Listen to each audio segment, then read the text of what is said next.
નમસ્કાર વિદ્યાર્થી મિત્રો,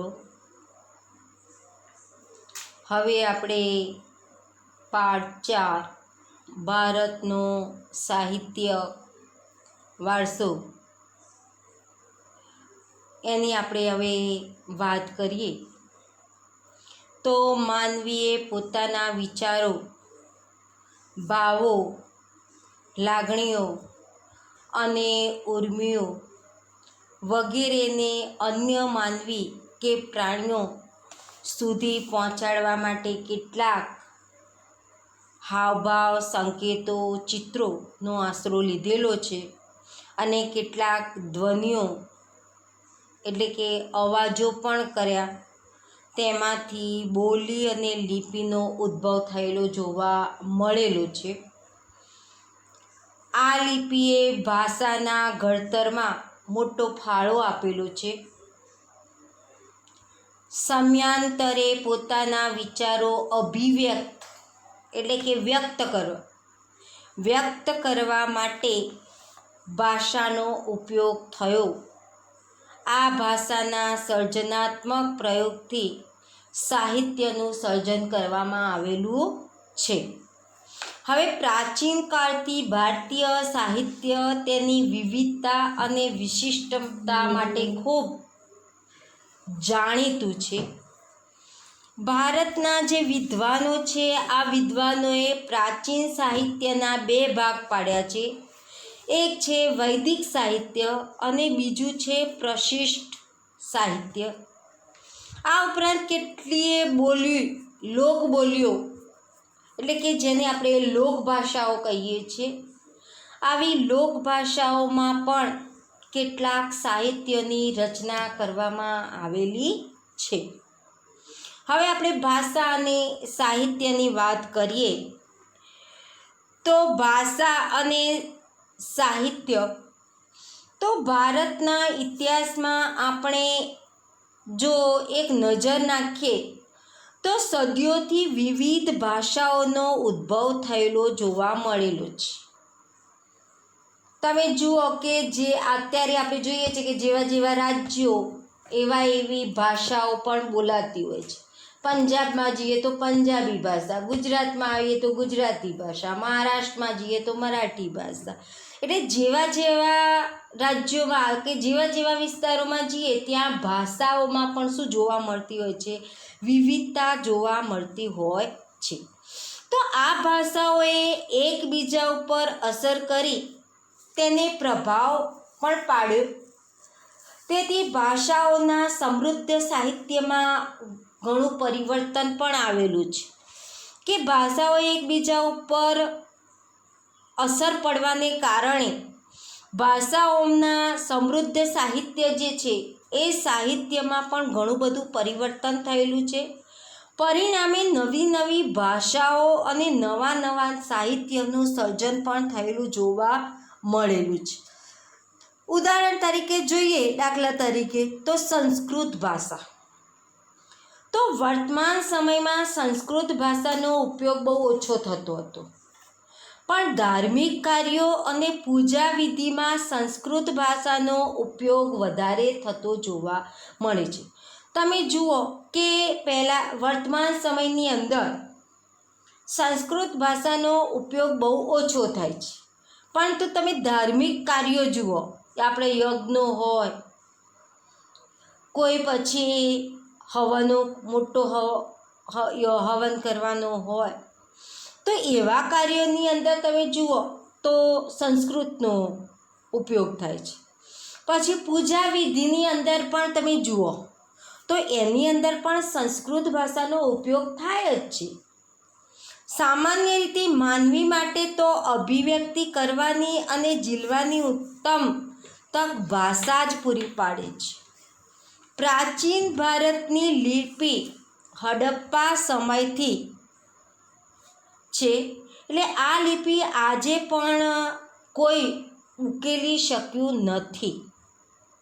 તે સમયના લોકોની ભાષા કઈ હશે તે માહિતી હજુ સુધી કોઈને પ્રાપ્ત થયેલી નથી કે હડપ્પા સમયની અંદર કઈ લિપિ હશે, કઈ ભાષા હશે, એ પણ હજી સુધી કોઈ જ જાણી શક્યું નથી કે કોઈ માહિતી પણ લાવી શક્યું નથી.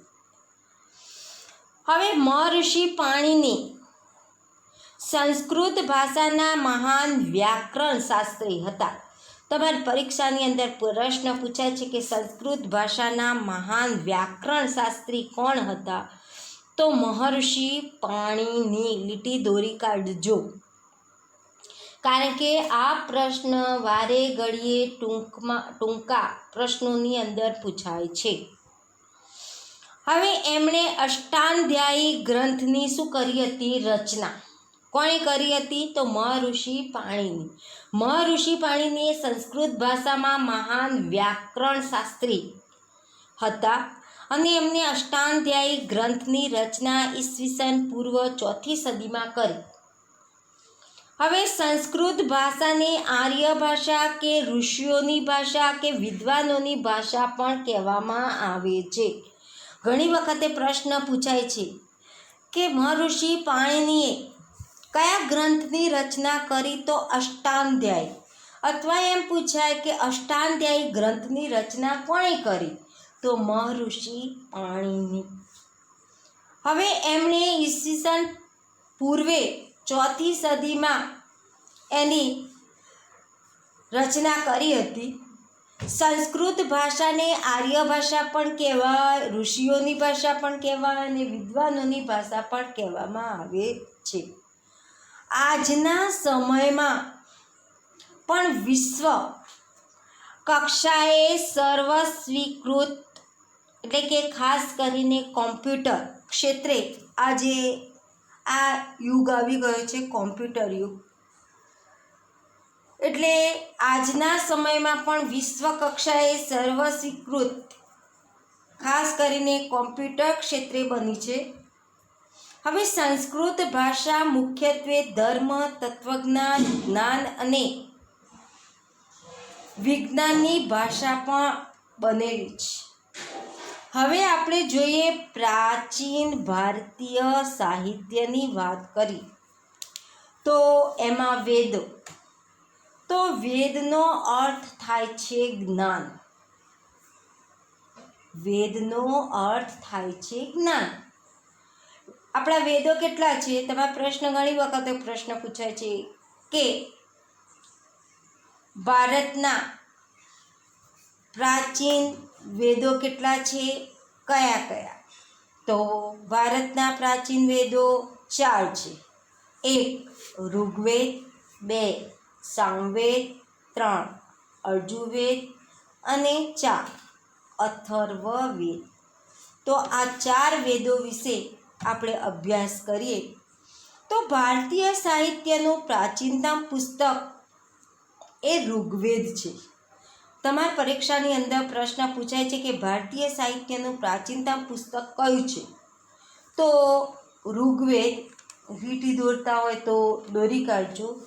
અને એમાં કુલ 1028 ઋચાઓનો સંગ્રહ થયેલો જોવા મળેલો છે. હવે ઋગ્વેદ 10 ભાગમાં વહેંચાયેલું અદ્ભુત ગ્રંથ છે. આ ઋચાઓમાંથી મોટા ભાગની દેવોને લગતી સ્તુતિઓ છે.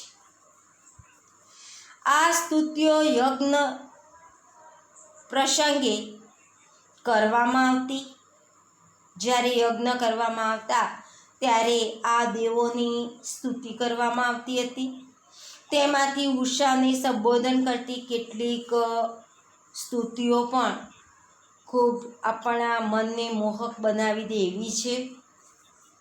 આ ગ્રંથ સપ્તસિંધુ પ્રદેશમાં વસેલા આર્યોની રાજકીય, સામાજિક, ધાર્મિક તેમજ આર્થિક બાબતોનું અંદર વર્ણન કરતું બતાવે છે.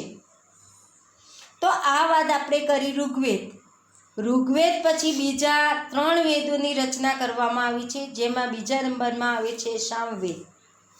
તો સામવેદ એ ઋગ્વેદની ઋચાઓનું ગાન કરવા માટે એની રચના કરવામાં આવેલી છે. સામવેદ એ ઋગ્વેદની ઋચાઓનું ગાન કરવા માટે રચવામાં આવેલી છે. શ્લોકો રાગ અને લય સાથે ગવાય એ માટે તેને સંગીતની ગંગોત્રી કહેવામાં આવે છે. તમારી પરીક્ષામાં પ્રશ્ન પૂછાય છે કે કયા વેદને સંગીતની ગંગોત્રી કહેવામાં આવે છે? તો મોટા ભાગે સામવેદને સંગીતની ગંગોત્રી કહેવામાં આવે છે. ત્રીજો વેદ આવ્યો અર્જુનવેદ. યજ્ઞનો વેદ કહેવાય છે. આ વેદ ગદ્ય અને પદ્ય સ્વરૂપે રચાયેલ છે. યજ્ઞ વખતે બોલવામાં આવતા મંત્રો, ક્રિયાઓ અને વિધિઓનું વર્ણન તેમાં કરવામાં આવેલું છે. યજ્ઞના વેદ એ કયો વેદ છે? તો અર્જુનવેદ. આ વેદ ગદ્ય પદ્ય સ્વરૂપે રચાયેલો છે. યજ્ઞ વખતે બોલવામાં આવતા મંત્રો, ક્રિયાઓ અને વિધિઓનું વર્ણન તેમાં કરવામાં આવેલું છે. હવે ચોથા નંબરમાં જે છે અથર્વવેદ. અથર્વવેદમાં અનેક પ્રકારના કર્મકાંડો અને સંસ્કારોનું વર્ણન કરવામાં આવેલું છે. તો આ 4 વેદોની આપણે વાત કરી. હવે આવે છે ઉપનિષદો. તો ઉપનિષદોની વાત કરીએ તો સાહિત્યમાં બ્રહ્માંડનો આરંભ, જીવન, મૃત્યુ, ભૌતિક, આધ્યાત્મિક જગત, જ્ઞાન, પ્રકૃતિ અને બીજા અનેક દાર્શનિક પ્રશ્નોનું વિવેચન કરવામાં આવેલું છે. હવે બૃહદારણ્યમ અને છાંદોગ્ય શરૂઆતમાં ઉપનિષદો છે. ઉપનિષદોનો સંવાદના સ્વરૂપમાં જોવા મળે છે. મુક્તિકો ઉપનિષદમાં તેને સંખ્યા 108 દર્શાવવામાં આવેલી છે. હવે આપણે વાત કરીએ બ્રાહ્મણ ગ્રંથો. તો વેદોના મંત્રોનો અર્થ સમજવા માટે તેના પર પદ સ્વરૂપમાં રચાયેલી ટીકાઓને બ્રાહ્મણ ગ્રંથોનો સમાવેશ કરવામાં આવેલો છે. એમાં જુદા જુદા યજ્ઞો અને તેમને લગતી વિધિઓ માટેનું માર્ગદર્શન આપવામાં આવ્યું છે. હવે વેદોના મંત્રોનો અર્થ સમજાવવા માટે જે આપણે 4 વેદો જોયા, વેદોના મંત્રોનો અર્થ સમજાવવા માટે તેના પર પદ સ્વરૂપમાં રચાયેલી ટીકાઓનો બ્રાહ્મણ ગ્રંથોમાં એનો સમાવેશ કરવામાં આવેલો છે. અને એમાં જુદા જુદા યજ્ઞો અને તેને લગતી જે વિધિઓ છે, આ વિધિઓ માટેનું માર્ગદર્શન એની અંદર પણ આપવામાં આવેલું છે. હવે આપણે જોઈએ આરણ્યકો. તો આર્યો તેમના જીવનનો અંતિમ સમય અરણ્યમાં જઈને ગાળતા. અરણ્યનો અર્થ થાય વન અથવા આશ્રમ.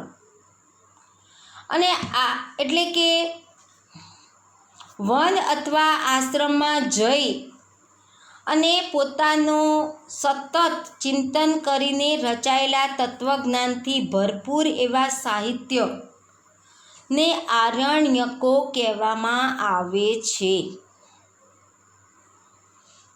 આરણ્યકો એટલે આર્યો તેમના જીવનનો અંતિમ સમય, જે અંતિમ સમય એ અરણ્યમાં જઈને ગાળતા. એટલે કે વન અને અરણ્યમાં એટલે કે આશ્રમ બાંધીને સતત ચિંતન કરીને રચાયેલા તત્વજ્ઞાનથી ભરપૂર એવા સાહિત્યને આરણ્યકો કહેવામાં આવે છે. હવે જોઈએ વેદાંગ. તો આ સાહિત્યમાં કર્મકાંડો ઉપરાંત જ્યોતિષ, વ્યાકરણ, ખગોળશાસ્ત્રનો સમાવેશ થાય છે. હવે ભારતના 2 મુખ્ય મહાકાવ્યો છે, રામાયણ અને મહાભારત.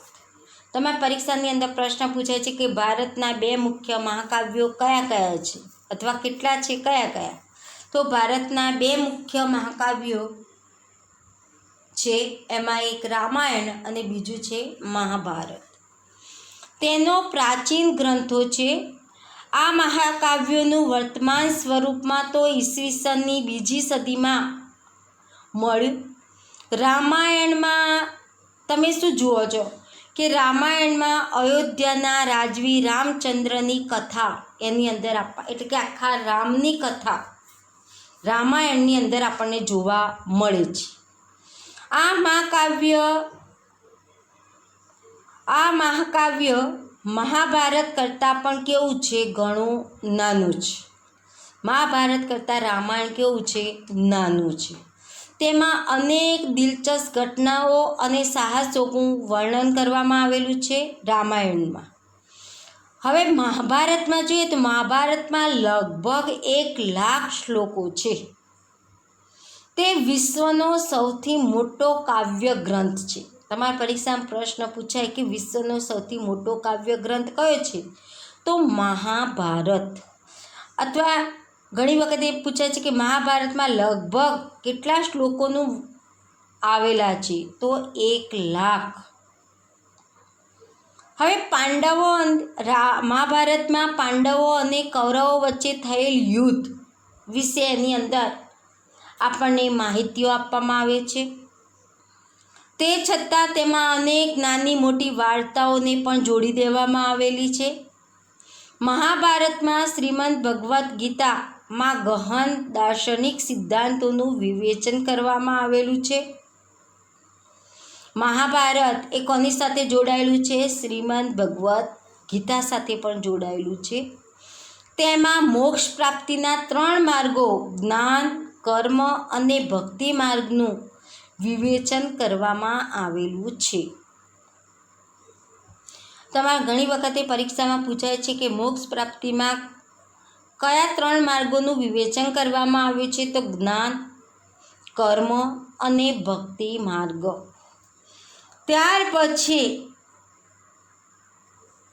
રામાયણ અને મહાભારત બંને મહાકાવ્યોએ સદીઓ સુધી કરોડો લોકોના વિચારો અને સાહિત્ય સર્જન પર ગ્રહણ પ્રભાવ પાડ્યો છે. ભારતમાં સંસ્કાર સિંચનનું પ્રેરક કાર્ય કરે છે. રામાયણ અને મહાભારત આ બંને મહાકાવ્યો એવા છે કે જે દરેકને જોવા ગમે એવા છે. અને એમાંથી આપણે શું શીખ્યા છીએ, તો એમાંથી આપણે સંસ્કાર સિંચનનું પ્રેરક કાર્ય કરેલું છે.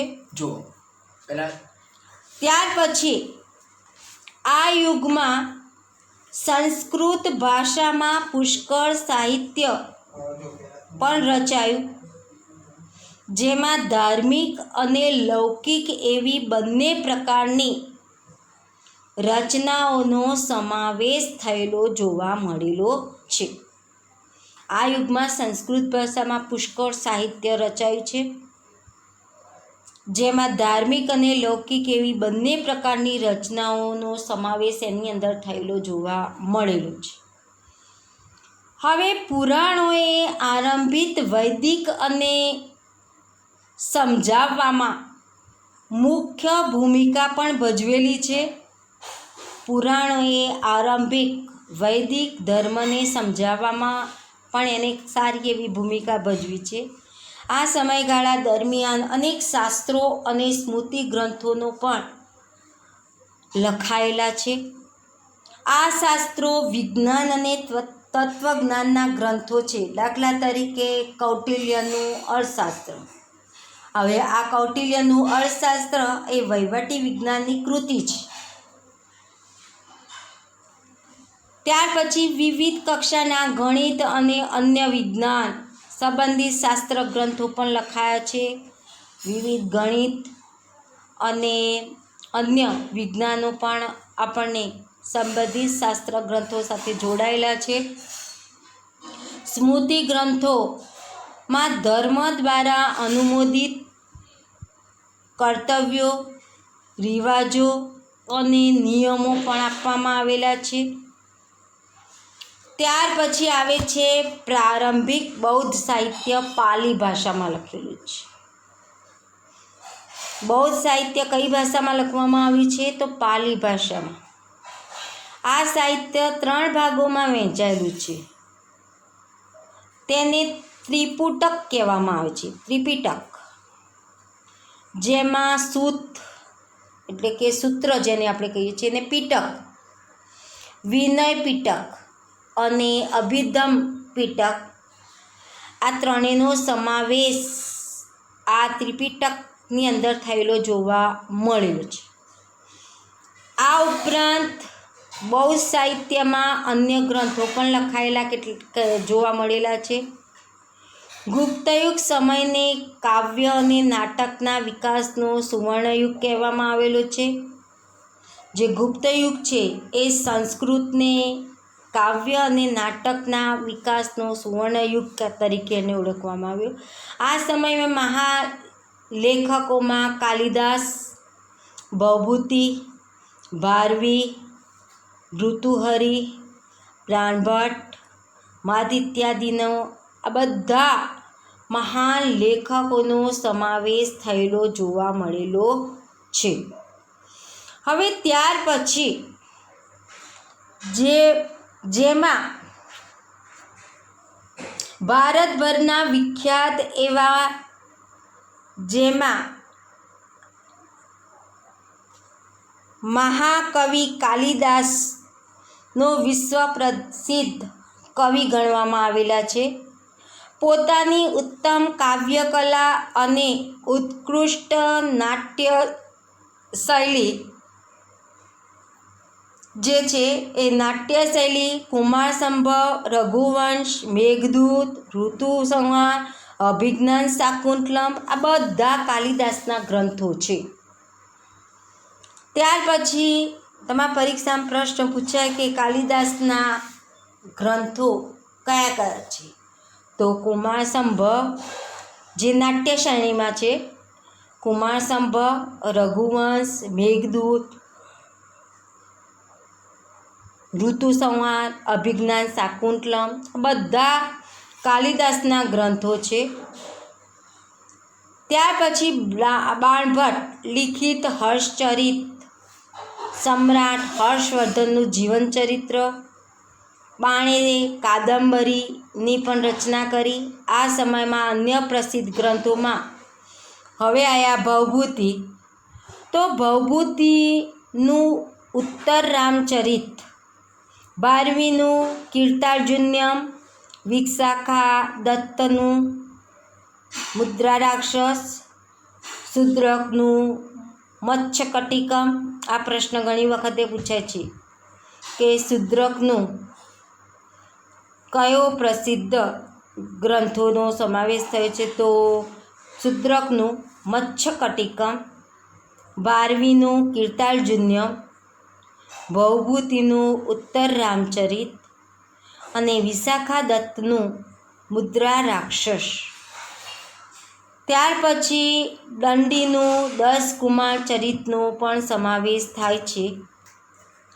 આ ગ્રંથો જે છે આ ગ્રંથોના મુખ્ય વિષયો રાજકીય ઘટનાઓ, પ્રણય પ્રસંગો, રૂપકો, હાસ્ય પ્રસંગો અને તત્વજ્ઞાન છે. ત્યાર પછી હવે આપણે જોઈએ તો જૂની જે પ્રાચીન યુગથી જૂની ગુજરાતી ભાષામાં પદ્ય સાહિત્ય રચાતું હતું. ગુજરાતી ભાષામાં ખેડાણ થતા અનેક કૃતિઓ રચાઈ, જેમાં નરસિંહ મહેતા, મીરાબાઈ, દયારામ, અખો, પ્રેમાનંદ, પ્રીતમ ગંગાસતી જેવા સાહિત્યકારોએ પદો, ગીતો, ગરબી, છપ્પા, આખ્યાન કાવ્યો વગેરે રચીને ગુજરાતી સાહિત્યના વારસાને સમૃદ્ધ બનાવ્યો. એ પછી નર્મદ, નવલરામ, કિશોરલાલ મસરૂવાલા, પન્નાલાલ પટેલ, ઉમાશંકર જોશી, મૈપતરામ, રૂપરામ, નીલકંઠ ગોવર્ધન રામ ત્રિપાઠી જેવા સાક્ષર વયો ને ગુજરાતી સાહિત્યની ખૂબ મોટાભાગે ખૂબ જ સમૃદ્ધ બનાવ્યું છે. એટલે તમે જુઓ કે ગુજરાતી ભાષાની અંદર કૃતિઓની રચનામાં જેમાં આપણે તમે જુઓ છો નરસિંહ મહેતા, મીરાબાઈ, દયારામ, અખો, પ્રેમાનંદ, પ્રીતમ, ગંગાસતી આ સાહિત્યકારો પદો, ગીતો, ગરબી, છપ્પા, આખ્યાન કાવ્યો વગેરે રચીને ગુજરાતી સાહિત્યના વારસાને સમૃદ્ધ બનાવ્યું છે. ત્યાર પછી નર્મદ, નવલકથા, કિશોરલાલ મસરૂવાલા, પન્નાલાલ પટેલ, ઉમાશંકર જોશી, મયપતરામ, રૂપરામ નીલકંઠ, ગોવર્ધન રામ ત્રિપાઠી આ બધા જે સાક્ષર વયો છે એમણે ગુજરાતી સાહિત્યને ખૂબ જ આગળ પડતું સ્થાન આપેલું છે. ત્યાર પછી આપણે જોઈએ તો તમિલ, તેલુગુ, કન્નડ અને મલયાલમ નામની 4 દ્રવિડ ભાષાઓનો સાહિત્યના આ સમયમાં વિકાસ થયેલો છે. તમે જુઓ તમિલ, તેલુગુ, કન્નડ અને મલયાલમ આ 4 દ્રવિડ ભાષા સાહિત્ય આ સમયમાં એનો વિકાસ થયો, જેમાં સૌથી જૂની ભાષા તમિલ છે. તેનું સાહિત્ય ઈસવીસનના પ્રારંભ જેટલું જૂનું છે. ભારતની પ્રચલિત પરંપરા અનુસાર 3 સંગમોનું આયોજન પણ થયું, જેમાં અનેક સંતો અને કવિઓએ પોતાની રચનાઓ તૈયાર કરી. હવે તમે જુઓ કે ભારતની પ્રચલિત પરંપરા અનુસાર 3 સંગમોનું આયોજન થયું, જેમાં અનેક સંતો અને કવિઓએ પોતાની રચનાઓ તૈયાર કરી. સંગમ સાહિત્યના અનેક વિષયો છે, જેમ કે રાજનીતિ, યુદ્ધ, પ્રેમ પ્રસંગ. આ સાહિત્યનો પ્રસિદ્ધ ગ્રંથ એત્તુ થોક્કઈ 8 કાવ્યોનું સંકલન કરેલું છે. આ જે 8 કાવ્યોનું સંકલન છે એ છે એત્તુ થોક્કઈ. ત્યાર પછી તોલ્કાપ્પિયમ જે વ્યાકરણ ગ્રંથ, પછી પથ્થુપાથુ એ 10 ગીતોનું છે. આ પૈકીના એક કવિ તિરુવલ્લુવરે વિખ્યાત ગ્રંથ કુરલની રચના પણ કરેલી છે. હવે તોલ્કાપ્પિયમ વ્યાકરણ ગ્રંથ છે આ તોલ્કાપ્પિયમ. પથ્થુપાથુ એ 10 ગીતોનું બનેલું છે. આ પૈકીના એક કવિ તિરુવલ્લુવરે વિખ્યાત ગ્રંથ કુરલની રચના કરેલી છે. તમારા પ્રશ્ન ઘણી વખતે પૂછાય છે કે કવિ તિરુવલ્લુવરે વિખ્યાત ગ્રંથ શેની રચના કરી? તો કુરલની. આ કાવ્ય ગ્રંથમાં જીવનના અનેક પાસાઓનું વિવેચન કરવામાં આવેલું છે. ત્યાર પછી